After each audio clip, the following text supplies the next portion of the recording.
Hello everyone. हम कर रहे हैं क्लास 12 पार्टनरशिप बुक से डेथ ऑफ अ पार्टनर का chapter. Death of a partner में जो फॉर्मेट सबसे पहले मैंने आपको बताया था वो ये है आपके सामने। आज इस वीडियो में हम एक प्रैक्टिकल क्वेश्चंस करेंगे। इससे पहले दो वीडियो ऑलरेडी बन चुकी हैं, जिसमें पहली वीडियो में मैंने आपको फॉर्मेट बताया है, इंट्रोडक्शन है आपका डेथ ऑफ अ पार्टनर का, जो कि बहुत इंपॉर्टेंट वीडियो है, वो आपको देखनी चाहिए। दूसरा पॉइंट है आपका, जो हमने दूसरी वीडियो जो बनाई थी उसमें हमने जो दूसरा पॉइंट कवर किया था वो किया था हमने इसका प्रैक्टिकल क्वेश्चन। और ये तीसरी वीडियो में हम एक और प्रैक्टिकल क्वेश्चन करेंगे, लेकिन उससे पहले मैं आपको कुछ इंपॉर्टेंट टॉपिक, कुछ इंपॉर्टेंट इंफॉर्मेशन देना चाहता हूं इस चैप्टर के बारे में। जैसे मैंने पहले भी बोला है कि इस चैप्टर में से बोर्ड एग्जाम में आपका 4 या 6 नंबर में से क्वेश्चन आता है। और जब आप ये बनाते हो, जिस पार्टनर की डेथ हुई है उसका कैपिटल अकाउंट, तो आप कुछ गलती कर जाते हो। गलती क्या कर सकते हो वो सीखो। तो सबसे पहला पॉइंट है आईओसी, इंटरेस्ट ऑन कैपिटल। बेटा ध्यान रखना कि ये टाइम फैक्टर पे डिपेंड होता है। क्वेश्चन में दो तरीके से गिवन होगा, या तो आपको interest on capital direct amount given होगा, तो अगर अमाउंट गिवन है तो कोई प्रॉब्लम ही नहीं है, आप एज इट इज अमाउंट को उठाओ और इसमें लिख दो। लेकिन अगर उन्होंने परसेंटेज गिवन है 6%, 10%, 8%, तो अब यहां पर आपके लिए काम आ जाता है कि अब आप उसको कैलकुलेट करोगे। कैलकुलेट करने का तरीका देख लो कि यहां पे लिखोगे आप कैपिटल मल्टीप्लाई परसेंटेज जितनी भी बताई गई होगी, मल्टीप्लाई जितने महीने तक वो जिंदा रहा। जैसे जून का अगर मरा जून 30 को, तो अप्रैल मई जून 3 महीने तक, तो यहां पे तो आ जाएगा आपका टाइम, मतलब मंथ, कितने महीने तक वो जिंदा था, और नीचे आ जाएगा 12 महीने होते हैं टोटल, तो नीचे 12, तो ऊपर टाइम नीचे 12। सैलरी पे भी आपको ध्यान देना है। अगर हमें सैलरी देनी होगी तो सैलरी पे भी आपको ध्यान देना है। या तो क्वेश्चन में आपको अमाउंट गिवन होगा कि भाई जब वो मरा तब उसकी सैलरी उसको 280 रुपये देनी थी, तो अब वो अमाउंट लिख दो डायरेक्ट, क्योंकि आपको अमाउंट गिवन था। लेकिन अगर क्वेश्चन ये कहता है कि उसकी सैलरी है 5,000 रुपये पर मंथ, या 500 रुपये पर मंथ, या क्वार्टरली, या हाफ ईयर, कुछ भी अगर आपको गिवन है, तो वो डायरेक्ट आपको इशारा कर रहा है कि आपको कैलकुलेशन करनी पड़ेगी उसकी सैलरी की। तो यहां पे आप सैलरी की कैलकुलेशन करोगे कैसे? According to question.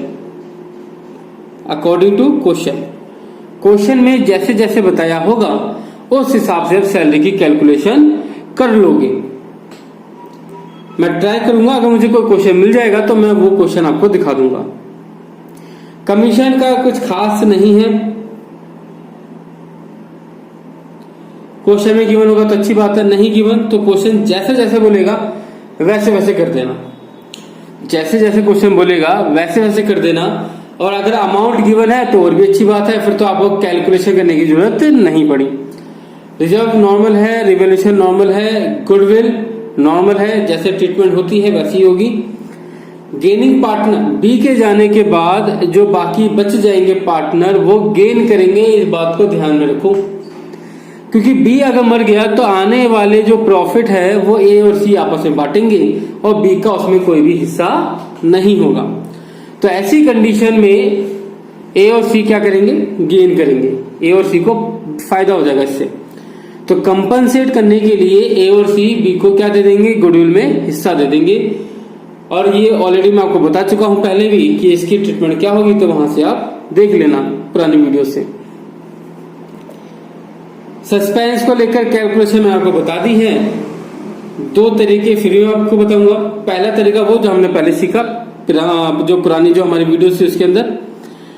और अब मैं इतना कह सकता हूं कि अगर एग्जाम में आपको डायरेक्ट क्वेश्चन के अंदर डायरेक्ट अगर आपको अमाउंट दे रखा है कि भैया जब वो मरा था तब उसके हिस्से का प्रॉफिट इतना है, तो आपको कैलकुलेशन करने की जरूरत नहीं पड़ेगी। आप direct profit and loss expense लिखो और अमाउंट लिख दो। तो दो तरीके हैं इसमें भी, या तो क्वेश्चन में आपको डायरेक्ट उसके हिस्से का प्रॉफिट का अमाउंट दे रखा होगा, या फिर आपको कैलकुलेट करना होगा, जो कि हमने लास्ट वीडियो में सीखा हुआ है।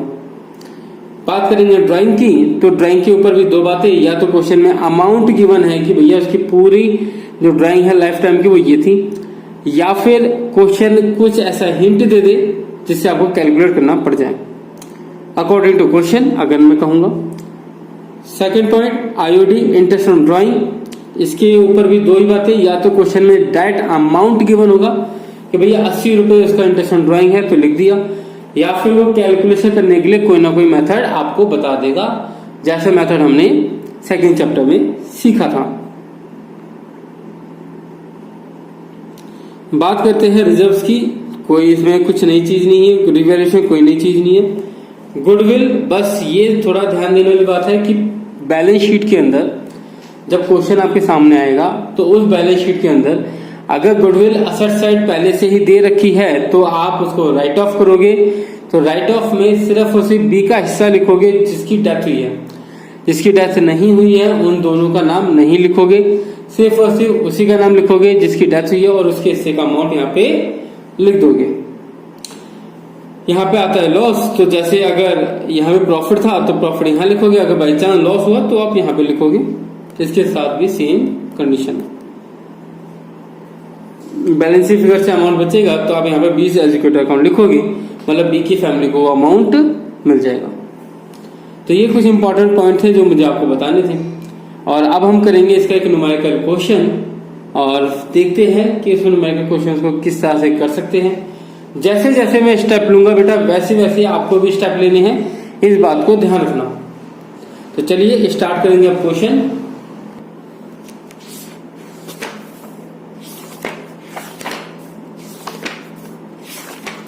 रिटायरमेंट और एडमिशन में बेटा आपको ऑप्शन देखने को मिलता है, तो इस बात पर थोड़ा ध्यान देना कि इन दोनों में से कोई एक ही टॉपिक अपना स्ट्रॉन्ग करके रखना।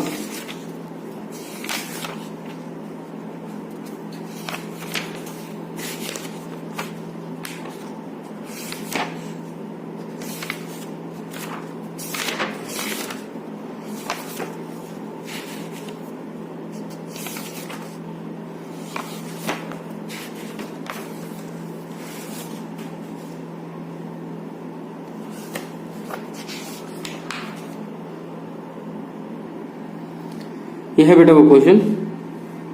Example 46, A, B and C were partners in a firm sharing profit in the ratio of 5:3 on 31st March 2007. Their balance sheet was as under। तो बेटा इलस्ट्रेशंस कराने के पीछे का रीजन ये भी है कि एक तो वीडियो जल्दी बनती है, कैलकुलेशन की झंझट नहीं रहती, बाकी आप प्रैक्टिकल क्वेश्चंस करके मुझसे डाउट पूछ सकते हो।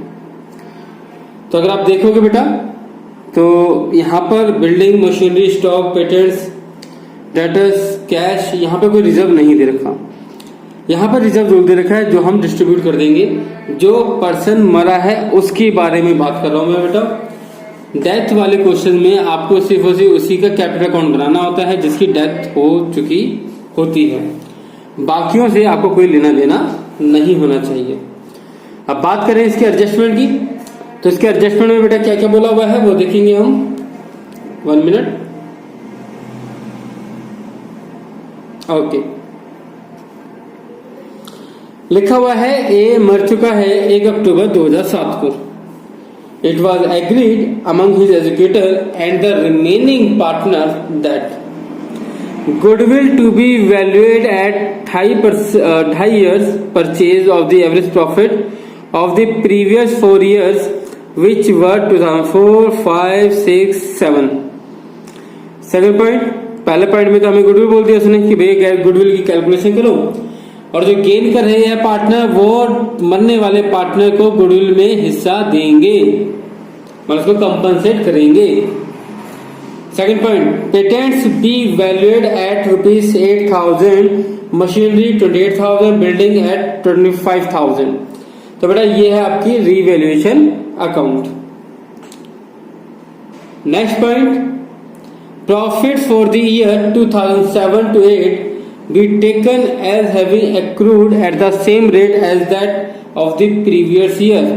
बेटा ये जो लाइन है ये हमें profit and loss suspense account जो हम करके लिखते थे उसके बारे में बताने की कोशिश कर रहा है कि आप 2007-2008 के बीच में जो प्रॉफिट हुआ था आप उसी को ही बेस मान के उसको प्रॉफिट दे देना। हमने कहा ठीक है जी।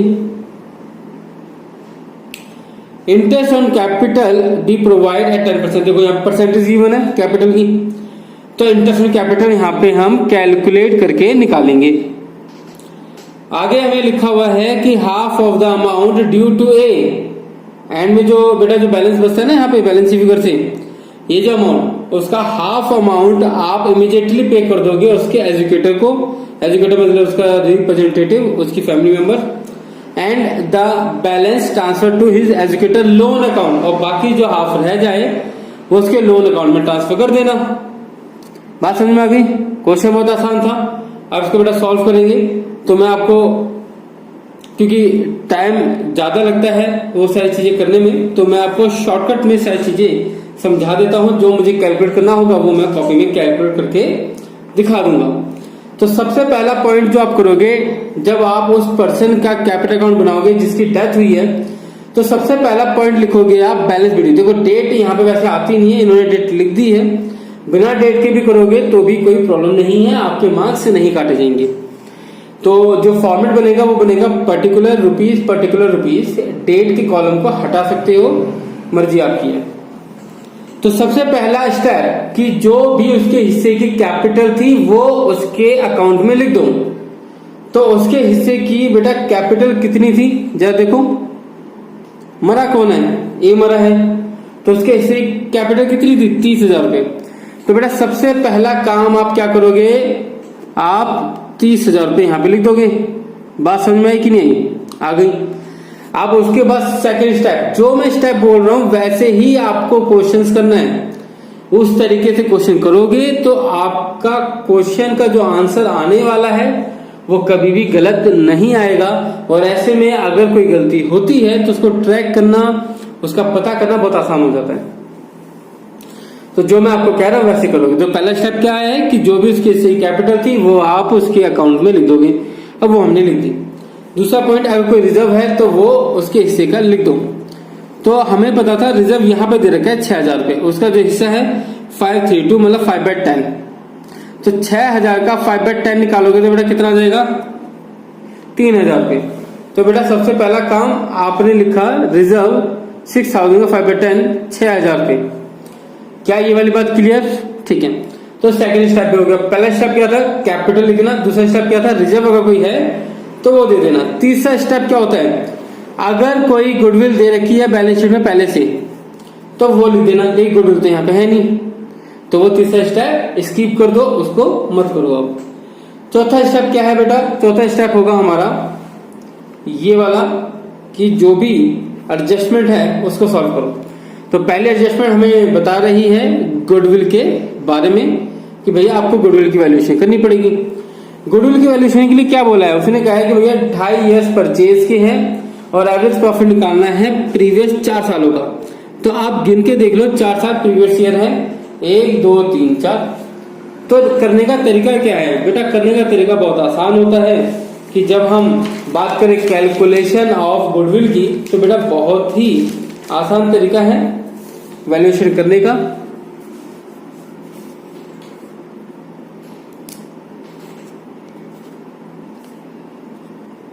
वैल्यूएशन ऑफ गुडविल, वैसे अगर मैं यहाँ पे फर्म्स गुडविल लिखूं तो गलत नहीं होगा, ठीक है? Firms goodwill. तो बेटा करोगे क्या? यहाँ पे 4 साल का प्रॉफिट बोला था, profit number 1 plus profit number 2 plus profit number 3 plus profit number 4 divide करो 4 साल से। 4 साल का प्रॉफिट 4 से डिवाइड, 5 साल का प्रॉफिट 5 से डिवाइड, समथिंग कुछ अमाउंट आएगा। जो भी अमाउंट आएगा यहाँ पे उसको बेटा मल्टीप्लाई करेंगे कितने से? 2.5 ईयर से, मतलब 2.5 से। भाई नंबर ऑफ ईयर परचेस या फॉर्मूला भूल गए क्या? फॉर्मूला क्या होता है बेटा? फॉर्मूला होता है गुडविल निकालने का एवरेज प्रॉफिट इंटू में नंबर ऑफ ईयर परचेज, या फॉर्मूला भूल गए क्या? तो नंबर ऑफ ईयर परचेज कितना है? 2.5 साल, और एवरेज प्रॉफिट आप निकाल लोगे इस तरीके से, तो आपका अमाउंट आ जाएगा। अच्छा, लेकिन ध्यान रखना कि जो अमाउंट आएगा मान के चलो यहाँ पे कुछ अमाउंट आया, फाइनल अमाउंट, ये क्या है? ये है फर्म की गुडविल। क्या है ये? फर्म की गुडविल। क्या है ये? फर्म की गुडविल है। तो मुझे बताओ कि भैया ये जो मर रहा है उसके हिस्सा कितना था? तो भैया उसका हिस्सा है 5/10। तो बेटा 5/10 निकालो पहले तो इसका। आप मान के चलो 5/10 है 2000 रुपये, मान के चलो 2000 रुपये निकला उसका। तो अब ये कौन देगा? ये देंगे गेन करने वाले, जो कि हैं बी और सी। तो उनका जो ओल्ड रेशियो है वही गेनिंग रेशियो होगा। तो जो भी अमाउंट होगा 2000 रुपये, उसको 3:2 रेशियो में बांट दोगे, और वो बांटने के बाद जो बेटा अमाउंट आप लिखोगे, तो लिखने का तरीका बेटा ऐसे होता है, वो देख लो आप अच्छे से। B is capital, C is capital. तो जब उसकी गुडविल को जब कैलकुलेट करोगे, मैं देख लेता हूँ अगर आंसर दे रखा होगा तो, बिल्कुल दे रखा है वर्किंग नोट में। टोटल प्रॉफिट 4 साल का, 4 साल से प्रॉफिट को प्लस किया, आया 4 से डिवाइड किया, एवरेज प्रॉफिट आ गया। उसके नंबर ईयर 25 से मल्टीप्लाई किया, तो अमाउंट आया इसका कितना?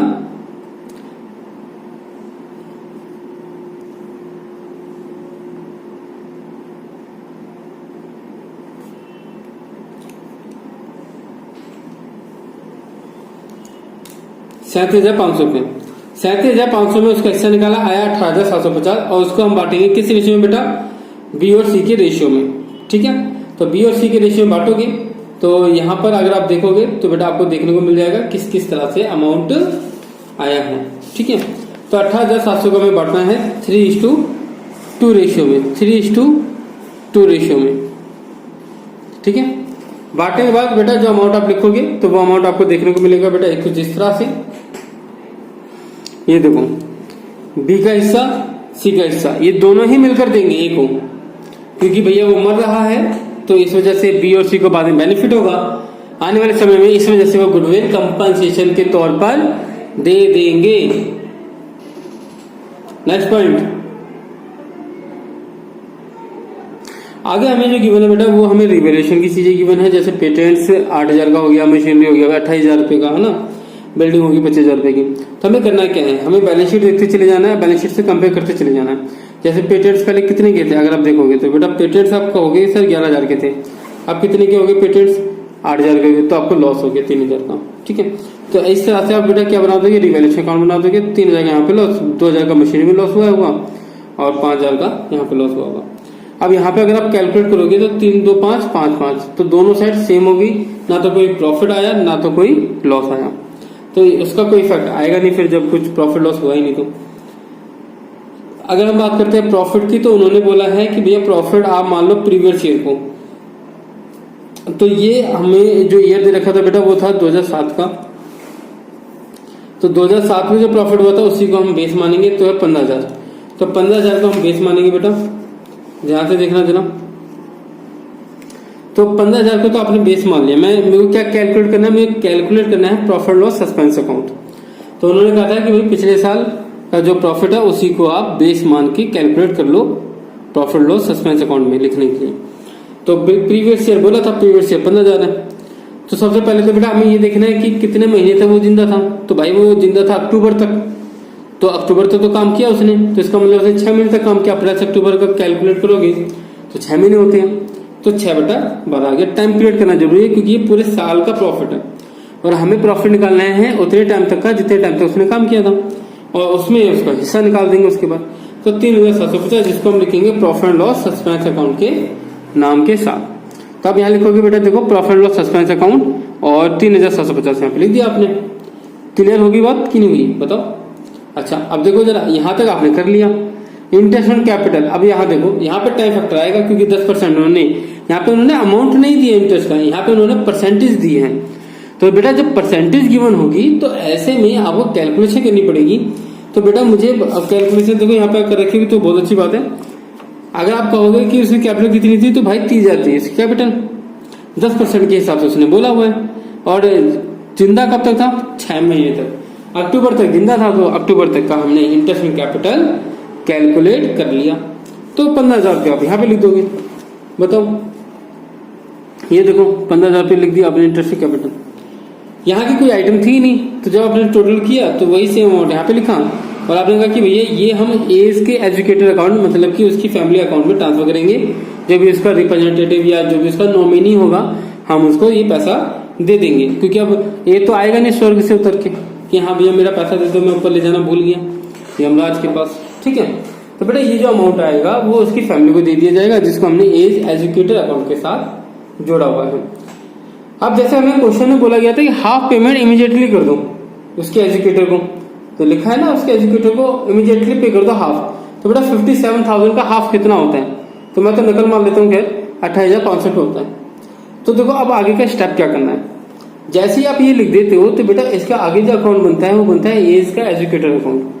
अब आपके मन में क्वेश्चन होगा कि बनाना है या नहीं बनाना, कौन कौन से अकाउंट बनाने हैं। तो बेटा सबसे अच्छी बात ये है या सबसे सिंपल बात ये है कि आपको क्वेश्चन में गिवन होता है। आप क्वेश्चन में देख लो कि बनाना क्या है, लिखा है प्रिपेयर ए कैपिटल अकाउंट और एज एजुकेटर अकाउंट, ये बोला हुआ है। तो आप बेटा आप बना दो। अब देखो यहाँ पे उन्होंने डेट बताई हुई है, इसी वजह से उन्होंने यहाँ पे डेट लिखी है। अगर डेट नहीं बताई होती तो वो नहीं लिखते। अब यहाँ पे आप एजुकेटर अकाउंट बनाओगे बेटा तो ये जो अमाउंट है वो यहाँ पे ट्रांसफर हो जाएगा, ये अमाउंट यहाँ पे ट्रांसफर हो जाएगा। और कैसे ट्रांसफर होगा, यहाँ पे एजुकेटर का नाम लिखा है तो बेटा ये कैपिटल का बैलेंस है ना वो यहाँ पे आ जाएगा। क्लियर बात समझ में आ गई? ठीक है, अब पेमेंट लेके हम यहाँ की साइड करेंगे, कोई इतना अमाउंट हमें इसको देना है लेकिन पेमेंट हम यहाँ पे करेंगे, तो बैंक करके हाफ पेमेंट कर देना, जो अमाउंट बचेगा वो उसके लोन अकाउंट में ट्रांसफर हो जाएगा। अब अगर इस क्वेश्चन को और आगे खींचना होता तो इसका एज एजुकेटर लोन अकाउंट बन जाता, फिर ये अमाउंट वहां पर ट्रांसफर होता, फिर इसके इंस्टॉलमेंट बना के इंटरेस्ट कैलकुलेट करके